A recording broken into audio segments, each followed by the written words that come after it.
Rock Chat with Trace. This interview I'm talking to James Durbin, who was in American Idol and has just released his latest solo album under the name of Durbin. Hello James, and thank you for doing the interview. Thank you for having me, Tracy. How are you today? I'm doing great. For people that have not heard it yet, what will they get when they play your new album, The Beast Awakens? I think they'll get a sense of familiarity with a sound they're familiar of from the 70s, 80s, at least that's what I hope. Of that kind of era of classic heavy metal, and they'll be taken back to that time when they were a child or teenager listening to it for the first time. I certainly hope so. Tell me about Riders on the Wind. Oh, Riders on the Wind is quite possibly my favorite song on the whole album. It's about spirit guides and how you can be helped at a time of need by the spirits of people that you've loved or lost past, whether you knew them or not. And I came up with the idea for the song sitting on the beach, holding my daughter, and it was a particularly windy day. She was quite cold, but I had tied a blanket to a piece of driftwood and was just watching it fly in the wind. Thought of how that could be interpreted into a story that I could include on my album. Would you class yourself as a spiritual person? Definitely. I've grown up being raised in a religious family, being raised Christian, and definitely have that foundation of faith and belief in a higher power. But on my own, I've definitely explored many other types of religious practices and spirituality and belief and practice the power of now and Buddha. Try and take as many different approaches to how I do things as possible, because I find that there's good in all of them, and there's a lot of similarities that you can find throughout. The Princeton Metal video looked hard work. How did it come about? It was a very low budget and a very small crew, and we filmed it over 2 days at a very haunted location that we believe could be Native American burial grounds. We felt like we were being watched the entire time, which also helped get us into the spirit of doing a music video taking place in some other realm, some otherworldly realm in a fantasy type setting, because I'm there having a duel with an orc, and it really actually helped us to get into that mode. But it was quite fun.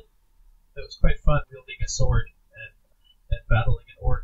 It's something I'd always wanted to do, and never thought that it would be something I'd necessarily be doing for a music video. It did look a very fun video. Awesome, thank you. It was really fun. I did storyboards for the whole video and drew out the ideas. My wife Heidi and I kind of wrote the treatment for the video, and it was great being able to have our son be in the video portraying the boy. That was quite a lot of fun. How was it involving your family in the video? Yeah, it was great. I've done it before. I did a song about my hometown called Santa Cruz, and did a video, and actually worked with the same director. And so that was quite another experience to continue that working relationship with. And it's funny, the director, his name is very, very similar to mine.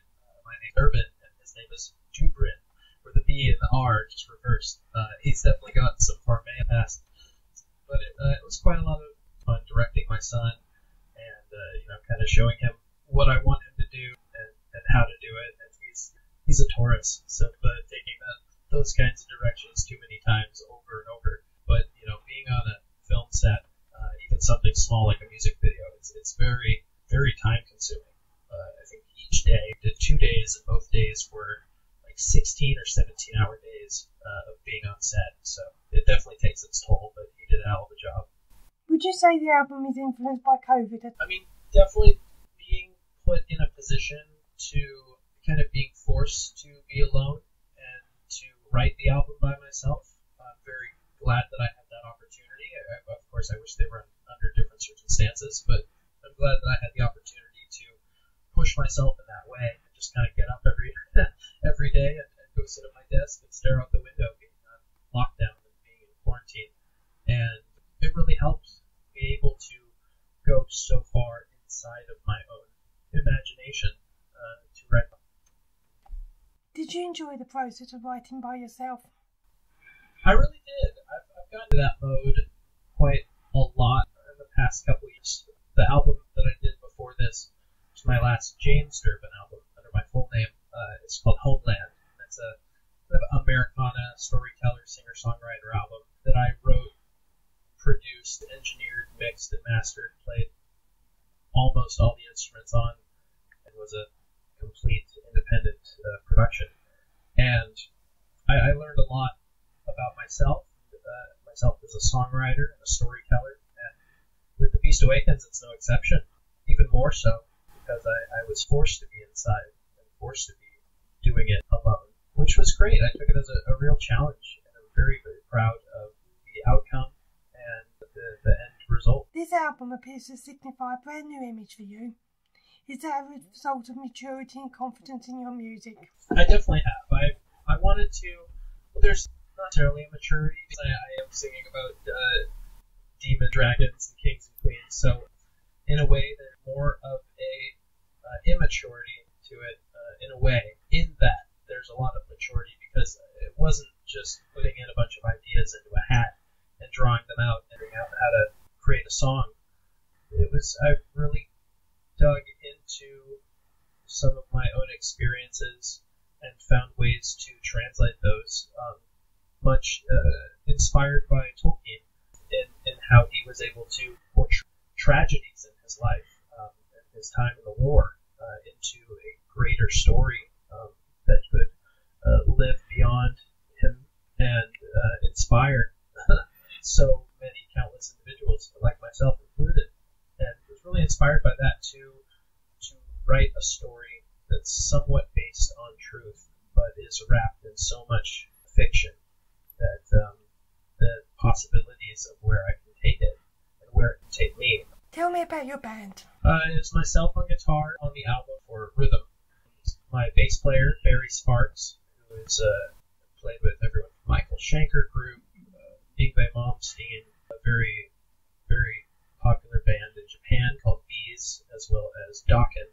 And my drummer, Mike Vanderhule, has been with the band Y&T for 15 years and was trained under Steve Smith of Journey, and has played with the same countless bands over the years, and both just phenomenal musicians that just bring the entire production up tenfold. And I have several different lead guitar players featured on the album: Mark Putnam, John Gayton Jr., Dylan Rose, Nick Gallant, Phil Demmel, formerly of Machine Head, and one guest vocalist in Chris Jericho of the band Fozzy and of his professional wrestling band. How has it been working with Frontiers? Frontiers has been wonderful. I've had such a great experience working with them. I've been with labels in the past, and I can't say that the experience was as great as it's been with Frontiers. They're there when you need them. They're very helpful with anything that they can be helpful with. Like I said, they're there when you need them, but they have enough on their plate that they don't need to, like a helicopter parent, so to speak. That a lot of trust in me to deliver an album. I believed in myself that I could, but without their belief in me, I'm not quite sure what the overall outcome would have been, if it would have been as great as I believe The Beast Awakens is. Would you say performing with Judas Priest on American Idol, releasing your solo music, is the most daunting thing you've done? Probably releasing solo music. I mean, with getting to perform with the mighty Judas Priest on American Idol was, and still is, a dream come true. I have so many reminders of it all the time, from the gauntlet, the spiked-studded gauntlet that I wore on stage with them, being the spiked-studded gauntlet that I've worn for the Prince of Metal video and the accompanying photos for press. The hat that I wore when I performed with them that still sits in my closet, and just reminding me to be very grateful for the experiences that I've had. But definitely having a record label, or even when I was independent, even just having fans be so supportive of you, to want you to create and want to reap the benefits of their fandom and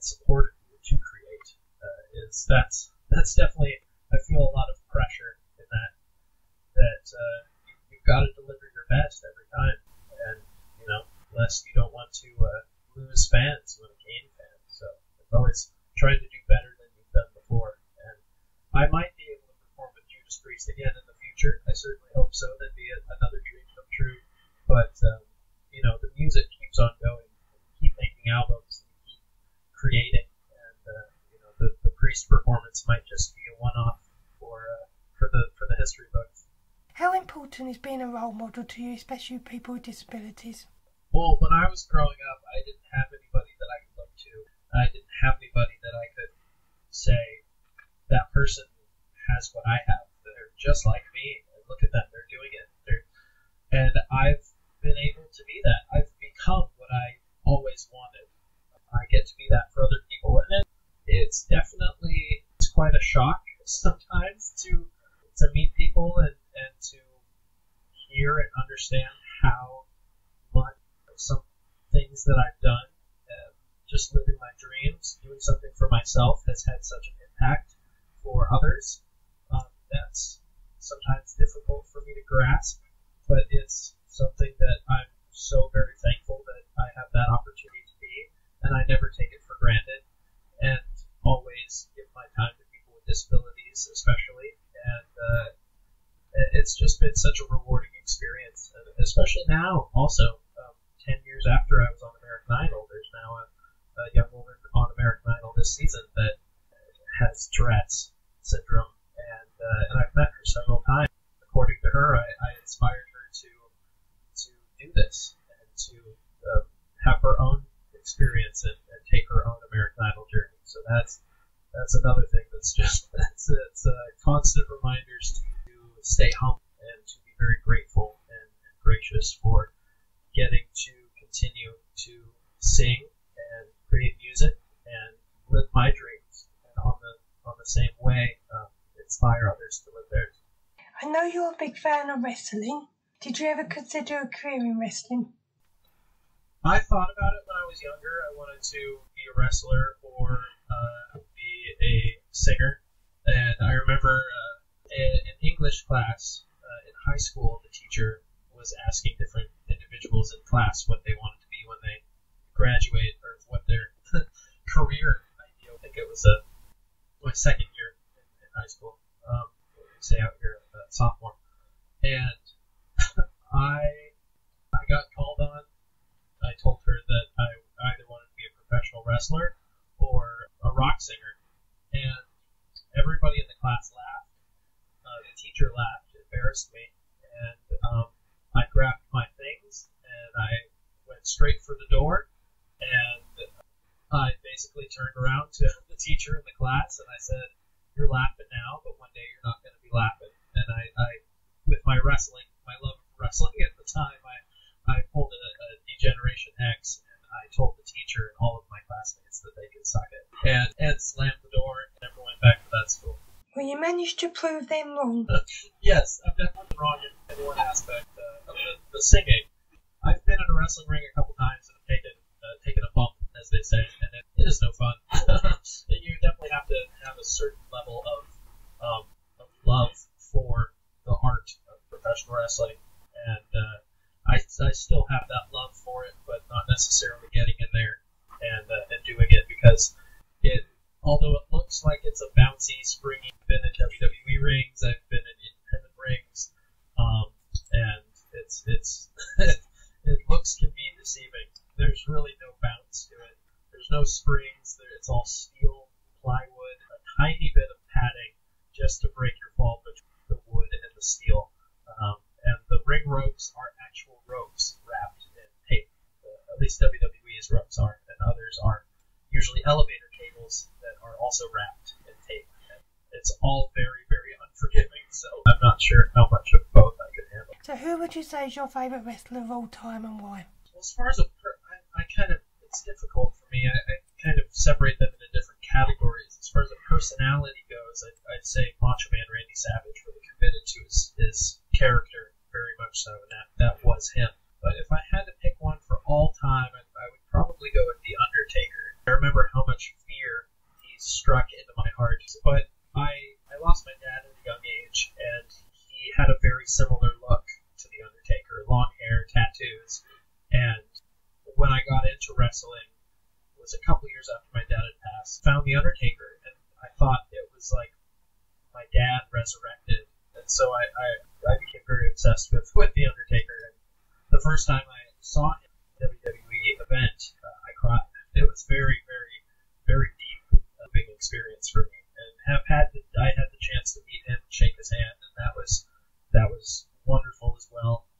But there's so many greats. I think anybody that can get out there, and there's few that can talk and wrestle and all of it and back it all up. And those are, Chris Jericho, CM Punk was phenomenal at that.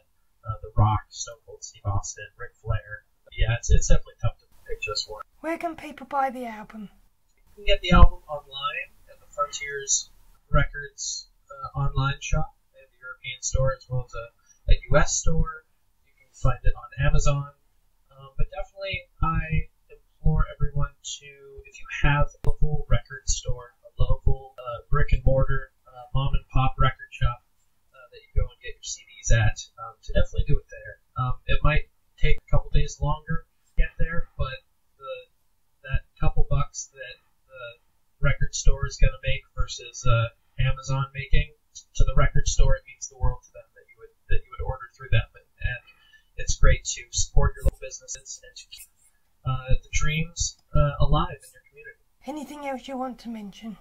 I just appreciate everyone taking the opportunity to listen to the album. Myself, as well as the musicians that put their time and their love and their energy into making this album, have made something that we are all extremely very proud of. I'm just fortunate that I had the opportunity to write this album, and I hope people enjoy it, because I'm planning on making more like it. Durbin releases The Beast Awakens on February 12th, 2021, and I'd like to thank James for joining me for this interview. Thank you, Tracy. I appreciate you having me on.